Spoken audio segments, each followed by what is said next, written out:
Our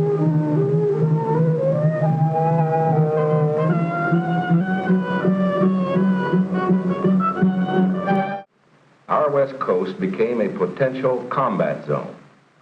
Living in that zone were more than 100,000 persons of Japanese ancestry, 2/3 of them American citizens, 1/3 aliens. We knew that some among them were potentially dangerous. Most were loyal. But no one knew what would happen among this concentrated population if Japanese forces should try to invade our shores.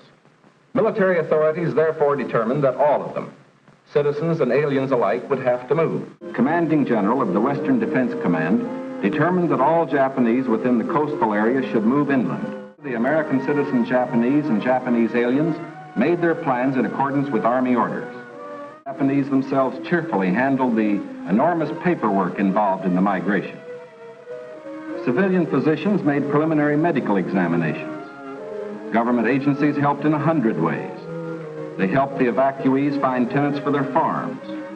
They helped businessmen lease, sell, or store their property. Now, this aid was financed by the government, but quick disposal of property often involved financial sacrifice for the evacuees.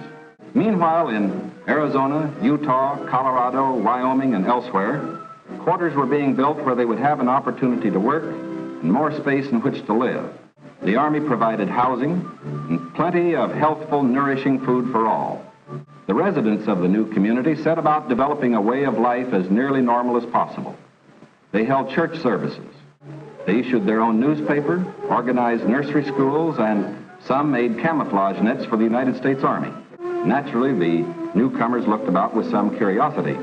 They were in a new area, on land that was raw, untamed, but full of opportunity. Here they would build schools, educate their children, reclaim the desert. Their parents, most of whom are American citizens, and their grandparents, who are aliens, immediately wanted to go to work. They made a rough beginning at self-government. For while the Army would guard the outer limits of each area, community life and security within were largely up to the Japanese themselves.